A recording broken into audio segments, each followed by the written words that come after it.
Pada kesempatan kali ini saya akan menyampaikan tentang pernyataan diri dosen dalam bidang Tridharma Perguruan Tinggi dalam bidang pengajaran. Perkenalkan, nama saya Yulis Nurul Aini dari program studi D4 Manajemen Pemasaran dari Politeknik Negeri Malang. Pada kesempatan kali ini saya akan menyampaikan 3 hal. Yang pertama, mata kuliah yang saya ampu. 2, tentang interaksi mahasiswa dengan dosen. Yang ketiga, sistem penilaian dalam mata kuliah ini. Adapun mata kuliah yang saya ampu yaitu mata kuliah perpajakan yang ditempuh di semester 3 dengan bobot SKS 2 SKS dan pertemuannya 4 jam per minggu. Capaian mata kuliah perpajakan dapat dilihat sebagai berikut. Topik-topik yang akan dibahas dalam mata kuliah perpajakan dapat dilihat sebagai berikut. Metode pembelajaran yang saya lakukan ada 3 tahap. Yang pertama, penyampaian materi. Penyampaian materi biasanya saya menggunakan buku, modul, dan jurnal untuk menyampaikan beberapa konsep-konsep perpajakan. Tahap kedua, saya melakukan interaksi dengan mahasiswa. Biasanya interaksi dengan mahasiswa dilakukan dengan cara tanya jawab, diskusi, dan mengerjakan perhitungan kasus-kasus dalam perpajakan. Tahap terakhir, melakukan penilaian dalam mata kuliah perpajakan. Saya sebagai dosen melakukan penilaian dengan cara membuat kesepakatan dalam kontrak pembelajaran antara mahasiswa dengan dosen. Penilaian dapat dilihat sebagai berikut. Penyampaian RPS akan dilakukan di pertemuan awal dan di-share ke grup WA. Serta selanjutnya saya menyampaikan metode pembelajaran di kelas. Selamat menyaksikan. Assalamualaikum warahmatullahi wabarakatuh. Waalaikumsalam warahmatullahi wabarakatuh. Selamat pagi, Pak. Pagi. Bagaimana kabarnya? Sehat? Sehat. Sehat lahir batin? Batin. Oh, batin saja ya? Air saja, Bu. Oke, sebelum memulai perkuliahan hari ini, silakan dipimpin doa agar ilmunya berkah. Silakan. Baiklah, sebelum memulai kegiatan pembelajaran pada hari ini, marilah kita berdoa menurut agamanya masing-masing. Berdoa mulai.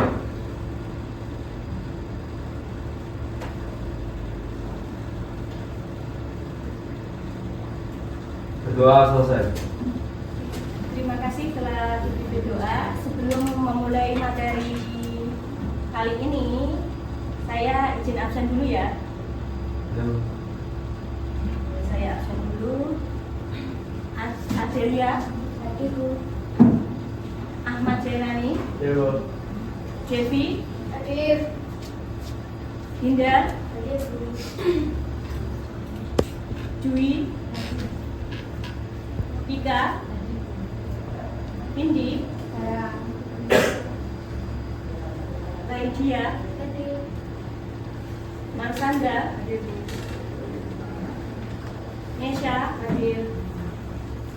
Reddy, Hadir. Rohir, Hadir. Tony, Hadir, Bu. Andrea, Zahra,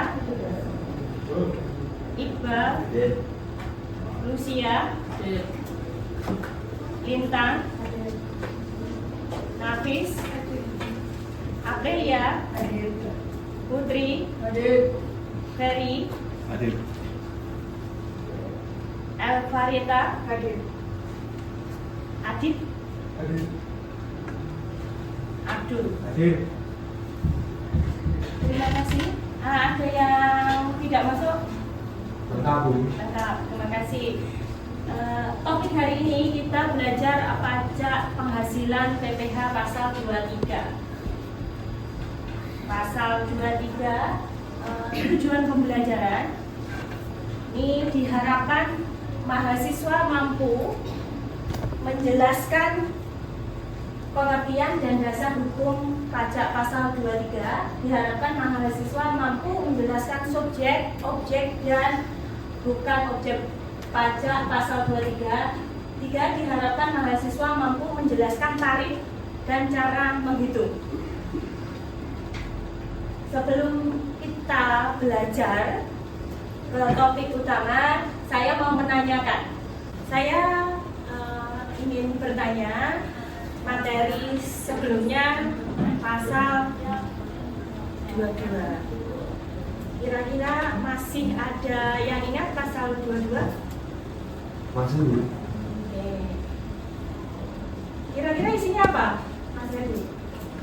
Pajak 22 itu membahas tentang kegiatan ekspor dan impor, yaitu yang dipungut oleh lembaga pemerintahan dan perusahaan yang bergerak pada produk-produk tertentu, atau pajak yang dipungut kegiatan ekspor dan impor. Terima kasih Mas Edi, jawabannya sudah tepat. Di sini saya mereview materi pajak pasal 22 untuk mengingatkan kembali. Pajak pasal 22 membahas tentang pajak yang dipungut oleh lembaga pemerintahan dan perusahaan yang bergerak pada produk-produk tertentu, atau pajak yang dipungut oleh pemerintah atas kegiatan ekspor, impor, dan re-impor.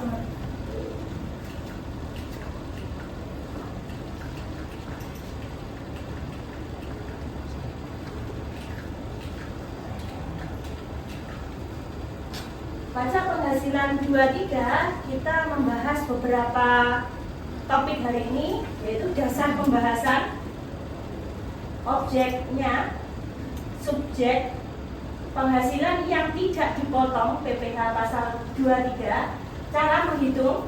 Sebelum cara menghitung, sebaiknya kita lihat tarif PPh pasal 23, serta kita harus perlu mengetahui pemotong dan kewajibannya.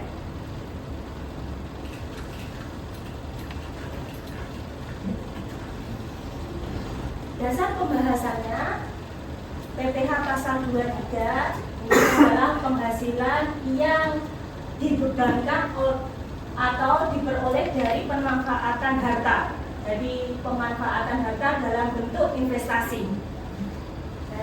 Saya ulang kembali biar Anda mengingatnya, bahwa pajak yang dipungut oleh pemerintah atas pemanfaatan kekayaan yang berupa investasi dan diatur dalam Undang-Undang Nomor 36 Tahun 2008. Sampai sini ada yang ditanyakan? Belum. Clear ya? Boleh saya lanjut? Boleh. Ini objek pajak PPh pasal 23. Pertama ada tadi, pengertiannya adalah pemanfaatan atas kekayaan investasi. Untuk investasi kalau di saham namanya itu dividen, kalau kita nabung di bank namanya bunga. 3 ada royalti dan 4 ada hadiah. 5 ada sewa, 6 ada imbalan berhubungan dengan jasa.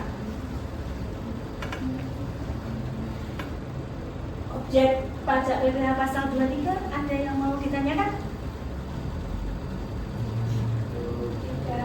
Tidak. Boleh saya lanjut, berarti sudah ini ya, bisa dipahami ya?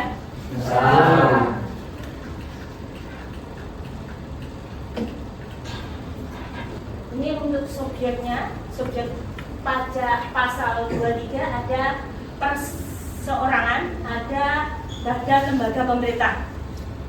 Kalau perseorangan, contohnya Anda punya investasi di perusahaan terbuka. Contohnya gudang garam, Anda punya investasi saham sebesar 1 miliar, Anda akan mendapatkan berupa dividen.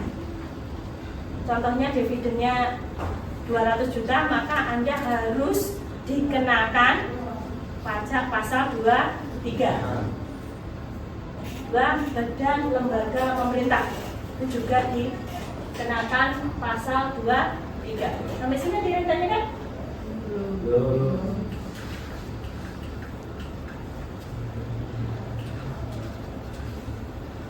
Ini penghasilan yang tidak dipotong.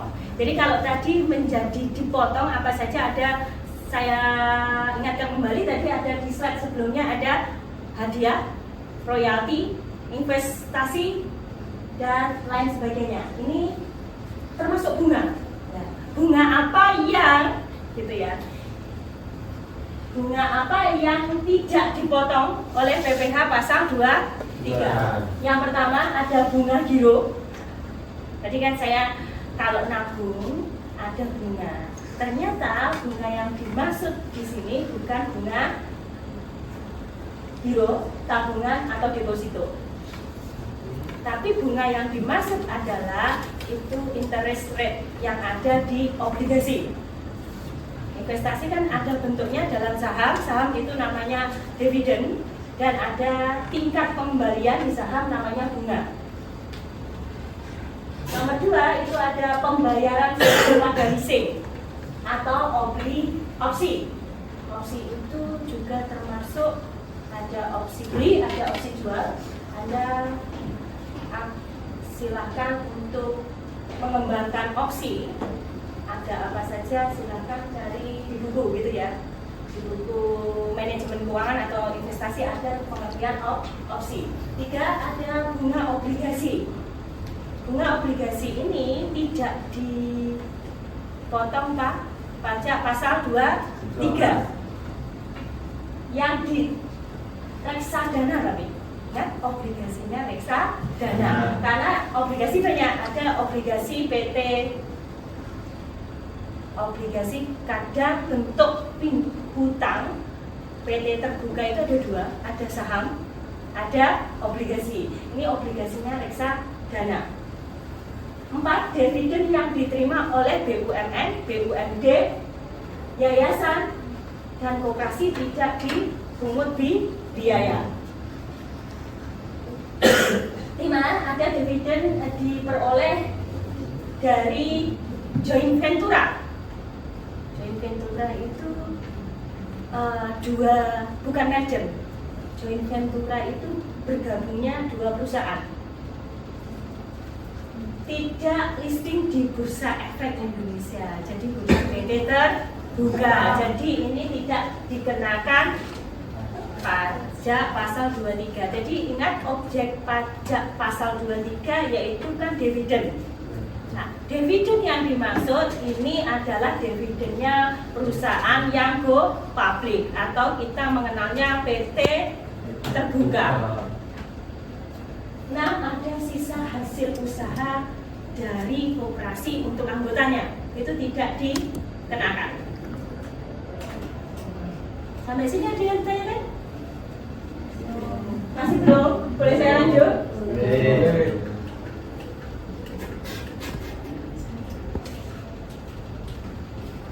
Ini ada pemotong dan pemungut PPh pasal 23 yang menurut peraturan yang lama. Kalau peraturan yang baru ada di tahun 2023. Anda bisa mengunjungi situs Dirjen Pajak. Peraturan lama adalah Kemendikbud nomor 344 angka 03/2008 yang isinya salah satunya adalah bendahara pemerintah pusat dan daerah. Yang memungut ada bendahara pusat dan bendahara daerah yang akan melakukan pemotongan pajak pasal 23 untuk perorangan dan badan pemerintah. Nah, di sini ada yang tanya kan? Masih belum? Boleh saya lanjut?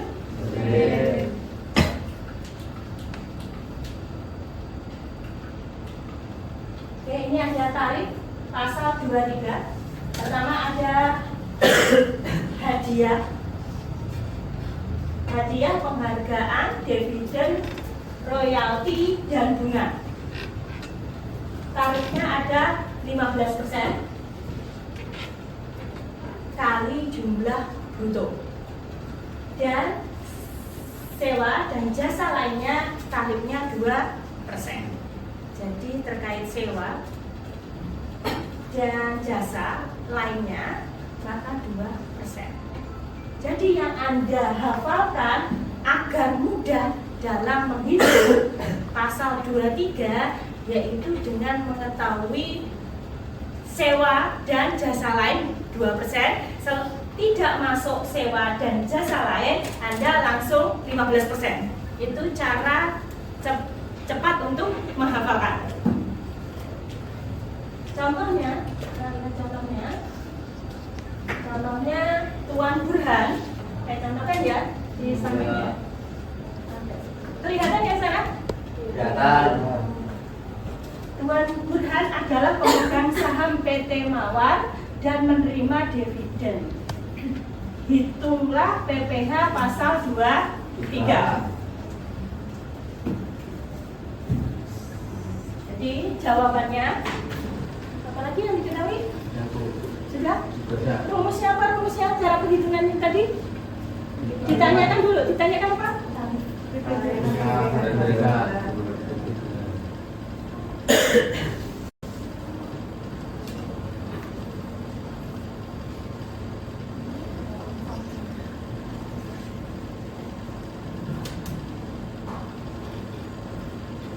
Jawabannya rumusnya apa? 15% kali 200 juta.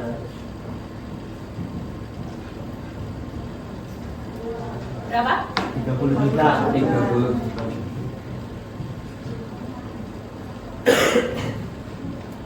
Sampai sini ada yang tanyakan? Tidak? Silahkan dicatat dulu.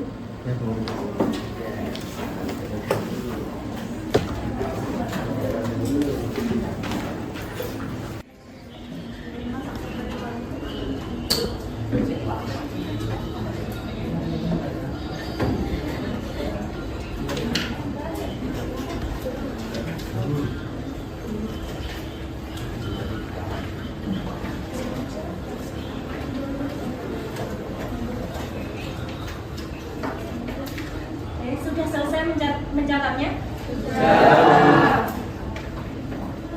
Sudah bisa dapat gambaran cara menghitungnya? Kalau sudah, silakan maju untuk mengerjakan.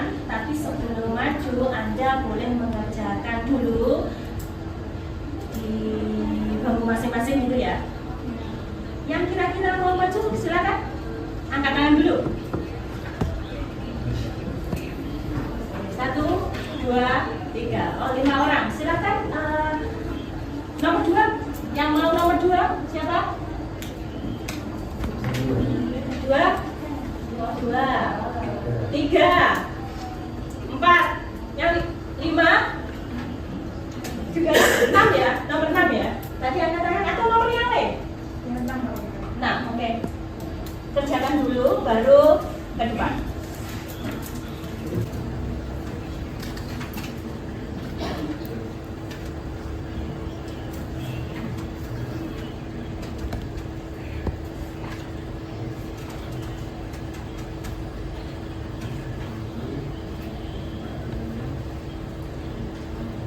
Yang tidak maju, silakan juga mengerjakan agar Anda mampu memahami cara perhitungan pasal 23. Nomor 2, kalau sudah selesai silakan maju, dan yang tidak maju silakan mencatat dan mengkoreksi jawaban temannya salah atau benar.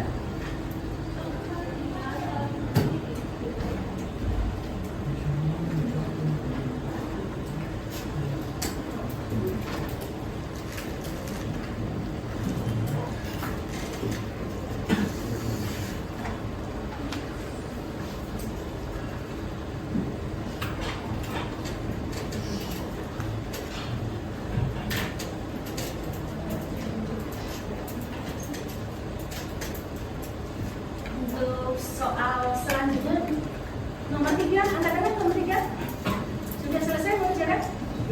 Oke, nomor 4 sudah selesai? Sudah. Boleh saya ganti slide-nya ya? Untuk nomor 5 dan 6?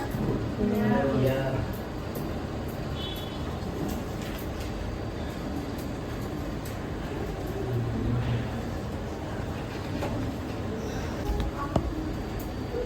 Silahkan dicatat untuk nomor 6. Sudah benar. Kira-kira setelah Anda berlatih soal menghitung, ada kesulitan?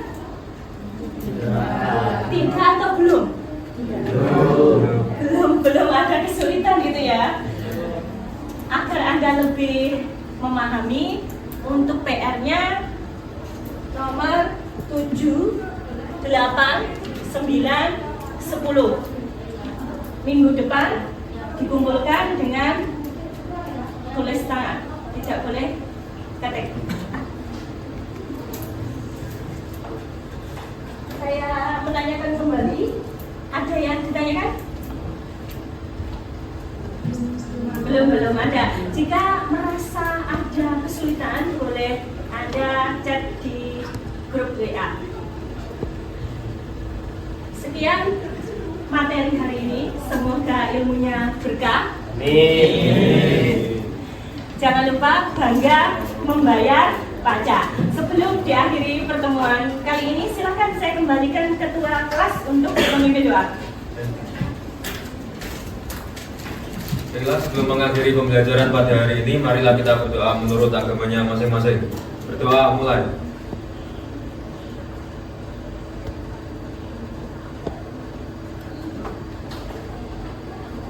Doa selesai. Terima kasih. Saya akhiri. Wassalamualaikum warahmatullahi wabarakatuh. Waalaikumsalam warahmatullahi wabarakatuh. Terima kasih telah menyaksikan video pengajaran saya. Wassalamualaikum warahmatullahi wabarakatuh.